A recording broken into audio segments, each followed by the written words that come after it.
Tuesday afternoon, gang. This is not your normal Tuesday afternoon. You can tell I'm wearing the Nationals hat. Why am I wearing the Nationals hat, you ask? Yep, the night. This is what everybody's been waiting on. Biggest thing to hit DC sports in so long. Yeah, Steven Strasburg's debut. I've tried the last couple of days to figure out exactly what type of a parallel I can draw to this. I said, what can I compare it to? And the only two things I was able to dream up or come up with was Darryl Green's first game as a Redskin where he ran down Tony Dorsett. It was all Monday Night Football. You know, it's a memorable moment. So also was Alex Ovechkin's first night in a Capitals uniform. Those people can remember that. But no, what's going to happen tonight when Steven Strasburg dwarfs both of them by leaps and bounds? This is the biggest thing that's hit. I can't even begin to describe it. And the beauty of all of this is, although I'm not making it to the game, I'm sitting at home watching on TV, but the beauty of it was, I saw his pro debut 2 months ago playing for Harrisburg. They went up to Altoona. I was at that game. I came away from it understanding this ain't hype. It's real. This is real. Major League Baseball is not prepared for Steven Strasburg. They're not. You may think you're prepared, you're not. Now, does this mean this is going to be, all fun, fun and games, bed of roses, blah, blah? Mm-mm. There's going to be nights where he'll give up 4, 5, 6 runs. There'll be days when, he may not even make it past the second inning at times. There may be, but those are going to be anomalies. Those will be aberrations. The rest of the time, he's going to surprise people. And it's just so amazing how and it's not a hype machine for me because I'm telling you right now it ain't hype. But they see how overboard ESPN has gotten. The way you're doing baseball tonight at 3:30. You were doing these live look-ins during Sports Center in the afternoons. Uh, and of course the MLB Network is doing the game. Of course, we get to see it here in the DC area. We get to see it on Massive 2, which will remind me that the pregame show, which normally would be at 6:30, they bumped up an extra half hour. So it's an hour-long show in about 20 minutes from I'm speaking. So I'm going to wind up watching that. But this is just, the MLB Network's doing this, which means they get Bob Costas and Jim Cott and John Smoltz to do this game. Okay, fine. But as I said, we get to see it here on Massive 2, which means they black out the MLB Network. So the rest of America gets to see it. So get ready, America. Get ready to be dazzled. This is it. Now look, again, I'm going to say this. Does what happened tonight really mean that all of a sudden we start talking about the Nationals as a contender for the NL East? Well, listen, I'm not even going that far myself. Competitive, yes. Contending, we don't know yet. A lot of things would have to happen.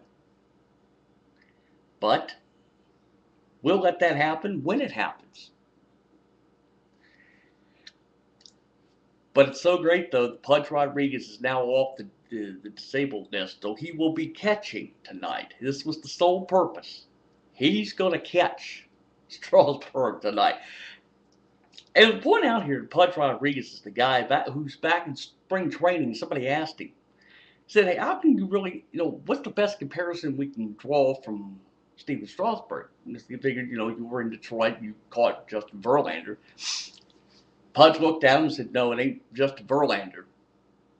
You think Nolan Ryan. I thought, at the time he said that, I thought, oh my God, can't we let the guy be Steven Strasburg first? Well, after having seen what I've seen, maybe Pudge was on to something.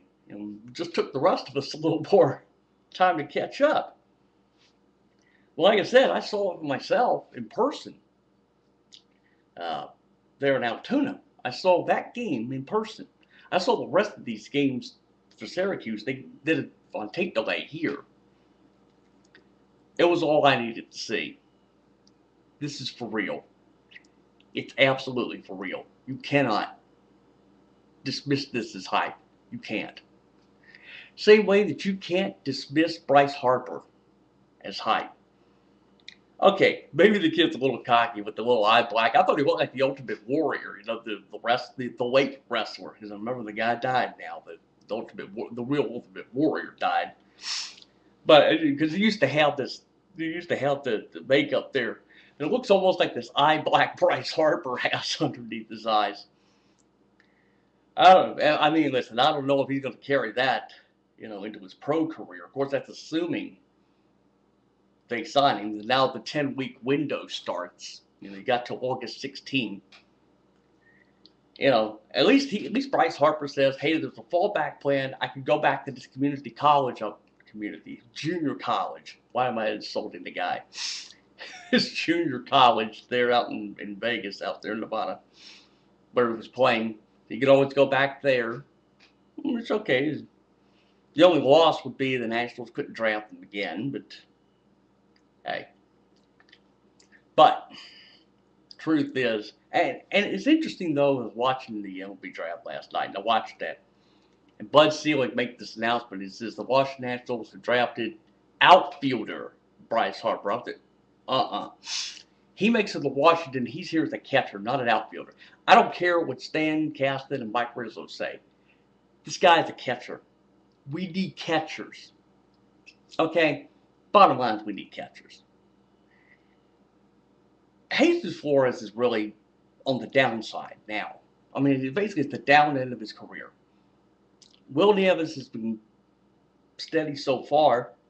But Pudge Rodriguez is here really for a 2-year contract. He can re-up, which would be great.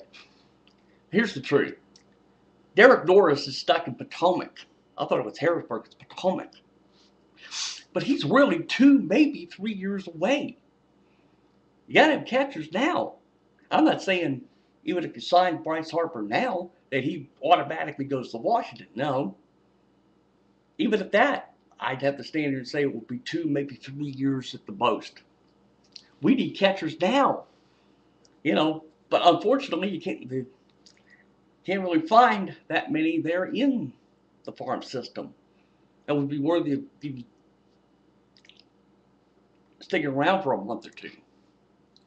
But that's a story I'll tackle another time, another place, another format. Right now, I'm just going to sit back and get ready and watch the pregame show, and then 7 Eastern, all of America gets to see the unveiling. Strasmas is what we're now calling it. I've seen some people there on Twitter that have referred to this as Strasmas. Christmas came early, gang. It's Strasmas. I love it. I might get used to this before this is over.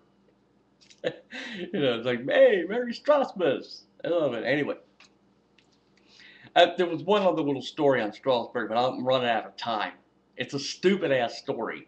I may write on it, I don't know, but it's a stupid-ass story, and I may save it for another time when I do another YouTube video. Because we're running out of time now. Darn it, we're out of time. So it is I, your friendly neighborhood real sports nut. Please beware of imitators. By the way, I will be at Nationals Park again on the 19th when they play the White Sox. In all probability, Strasburg may pitch that game, may not, but at least I know I'll have a little fun that night. So anyway, excuse me. We will catch up to you. I don't think I'll do one after the game. What the fuck should I? We'll do it. We'll do a wrap up of this game at a future date.